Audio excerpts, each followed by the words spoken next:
দেখুন বন্ধুরা, আম কাসুন্দিটা দেখতে কতটা সুন্দর হয়েছে। দোকান থেকে আর কাসুন্দি কিনে খেতে হবে না বন্ধুরা, এখন বাড়িতেই বানিয়ে নেওয়া যাবে খুব সহজেই। যে কোনো মাখা খেতে কিংবা চপের সাথে, ভেজিটেবিলের সাথে কিংবা ফিশ ফ্রাইয়ের সাথে। আর এই সমস্ত জিনিস খেতে কিন্তু আমাদের একটু কাসুন্দি লাগে, আর সেই কাসুন্দি কিন্তু বাড়িতে আপনারা খুব সহজেই বানিয়ে নেবেন। তারই আজকে রেসিপি নিয়ে হাজির হয়েছি। নমস্কার বন্ধুরা, অসীমাস কিচেন আপনাদের সবাইকে স্বাগত জানাই। চলুন রেসিপিটি বানানো শুরু করা যাক। আম কাসুন্দি বানানোর জন্য যেইগুলো আমাদের খুবই প্রয়োজন সেগুলোর মধ্যে হচ্ছে 1 নম্বর আম, আর রয়েছে 2 রকমের সর্ষে, কালো সর্ষে আর হলুদ সর্ষে। আরও যেই সমস্ত জিনিস প্রয়োজন পড়বে সেগুলো আমি অবশ্যই রেসিপিটি বানাতে বানাতে দেখিয়ে দেবো। তবে এই কটা জিনিস কিন্তু আম কাসুন্দি বানানোর জন্য প্রথমেই আমাদের প্রয়োজন। আমি এখানে একটা ছোট বাটি মেপে সর্ষেটা নিয়েছি, কালো সর্ষেটা নিয়েছি 1 বাটি, আর হলুদ সর্ষেটা নিয়েছি আমি এখানে 2 বাটি পরিমাণে। সর্ষেগুলোকে একেবারে লো ফ্লেমে হালকা করে একটু গরম করে নিতে হবে। সর্ষেগুলোকে কিন্তু একেবারে ভেজে নেওয়া যাবে না, শুধু হালকা করে একটু গরম করে নিতে হবে। এতে কি হবে, মিক্সিং জারের মধ্যে যখন আমি সর্ষেগুলো পেস্ট করব, খুব সহজেই পেস্ট হয়ে যাবে। আপনারা চাইলে কিন্তু শিলের মধ্যেও বেটে নিতে পারেন, আমি মিক্সিং জারেই করে নিয়েছি। এখন যেহেতু এটাই সুবিধে, আর হাতে করে শিলনোড়ায় বাটার সেই সমস্ত আর দিনকাল আছে কোথায়, এখন এই সমস্ত কিছু কাজে আমরা মিক্সিং জারে খুব সহজেই করে নিই। তো যাই হোক, কি আমি মিক্সিং জারের মধ্যে সর্ষেগুলোকে একেবারে গুঁড়িয়ে নিয়েছি, তবে খুব বেশি কিন্তু মিহি করে গুঁড়াইনি, একটু দানা দানা ভাবেই রেখেছি। এখানে এবার আমি আমগুলোকে কেটে নিচ্ছি। প্রথমে আমের গা থেকে খোলাগুলো ছাড়িয়ে নিয়েছি। আর আম কাসুন্দি বানানোর জন্য বন্ধুরা অবশ্যই এখানে খুব যে আমগুলো টক হবে সেই আমগুলোই নেবেন, তাহলে কাসুন্দিটা কিন্তু অনেক দিন পর্যন্ত থাকবে এবং খেতেও ভালো হবে। আমি এখানে 3খানা আমে কাসুন্দি বানাবো, আপনারা চাইলে আমের পরিমাণ কম বেশি করেও নিতে পারেন। আর আমাদের এদিকে বন্ধুরা এখনো আমের বাকড়া হয়নি, আমগুলো কিন্তু অনেকটাই ছোট, তবে এই আমগুলো খুবই টক হয়। আমগুলোকে আমি একটু গ্রেটারের সাহায্যে ভালো করে মিহি করে গ্রেট করে নিলাম। আপনারা চাইলে কুচি করে মিক্সিং জারেও একবার গ্রেট করে নিতে পারেন। এখানে আমি আম বাটার মধ্যে দিয়ে দিচ্ছি সামান্য পরিমাণে লঙ্কার গুঁড়ো, দিয়েছি কিছুটা হলুদের গুঁড়ো, এতে কালারটা সুন্দর আসবে। আর একটু দিয়েছি কাশ্মীরি লঙ্কার গুঁড়ো, খুবই সুন্দর একটা রং আসার জন্য কাশ্মীরি লঙ্কার গুঁড়োটা এখানে ব্যবহার করেছি, তবে এটা সম্পূর্ণ অপশনাল।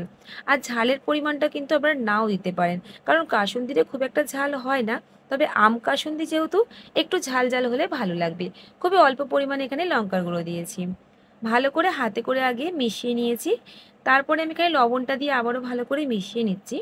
আগে থেকে লবণটা দিলে খুব তাড়াতাড়ি কিন্তু জল ছেড়ে যাবে, তাই লবণটা আমি একটু পরেই দিলাম। ভালো করে মিশিয়ে নিয়ে এবার আমি যেই সর্ষে গুঁড়োটা করে রেখেছিলাম সেখান থেকে অল্প অল্প করে সর্ষে আমি এই আমের মধ্যে দেব, আর ভালো করে হাতে করে মেখে নেব।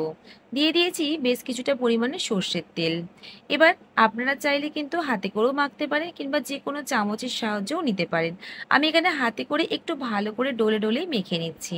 অল্প করে প্রথমে সর্ষের গুঁড়ো দিয়ে ভালো করে মেখে নিয়েছিলাম, আবারও অল্প অল্প করে সর্ষের গুঁড়োগুলো দিয়ে ভালো করে মিশিয়ে নিচ্ছি।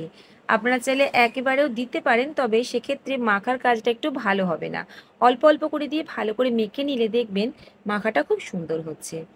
দেখুন এইভাবে আমি ঠিক ডলে ডলে ভালো করে মেখে নিয়েছি। আর যেটুকুন সর্ষে লাস্টে ছিল সব সর্ষেগুলো কিন্তু দিয়ে দিয়েছি। আর বেশ কিছুটা পরিমাণে আবারও সর্ষের তেল দিলাম। একবার এইভাবে আম কাসুন্দিটা বাড়িতে বানিয়ে দেখতে পারেন, খেতে কিন্তু বন্ধুরা ভীষণ ভালো হয়। আর এইভাবে একবার বানিয়ে কিন্তু সারা বছর সংরক্ষণ করতে পারেন। এখানে আমি দিয়ে দিলাম 2 টেবিল চামচ পরিমাণে ভিনিগার। ভিনিগারটা দিলে কিন্তু এই আম কাসুন্দিটা অনেক দিন পর্যন্ত ভালো থাকবে, কোনো রকম রোদে দেওয়ার ঝামেলাও থাকবে না। তবে প্রথমে কিন্তু আপনারা অবশ্যই 3 থেকে 4 দিন ভালো করে রোদ খাইয়ে নেবেন। এখানে প্রথমে আমি 2 টেবিল চামচ পরিমাণে ভিনিগার দিয়েছি, তারপর কিন্তু আবারও 2 টেবিল চামচ পরিমাণে ভিনিগার দিয়ে ভালো করে মিশিয়ে নিয়েছি। এখানে লবণের পরিমাণটা অবশ্যই একটু দেখে নেবেন, আমি কিন্তু আবারও বেশ কিছুটা লবণ দিয়েছি, কারণ এই সমস্ত জিনিস বানাতে গেলে লবণের পরিমাণটা একটু বেশি লাগে। প্রথমে কিন্তু আমি 1 চামচ মতো লবণ দিয়েছিলাম, আবারও আমি দেখে নিয়ে লবণটা এখানে দিয়েছি। তো বন্ধুরা, আমার আজকের এই আম কাসুন্দির রেসিপিটা আপনাদের কেমন লাগলো অবশ্যই কমেন্টে জানাবেন। আমি এখানে একটা জারের মধ্যে ভরে রাখছি, আর এই জারটা ধরেই কিন্তু একেবারে রোদে দিয়ে দেবো। কাসুন্দিটা ভীষণই ভালো থাকবে বন্ধুরা অনেক দিন পর্যন্ত। অবশ্যই অল্প একটু ভিনেগার দিয়ে দেবেন।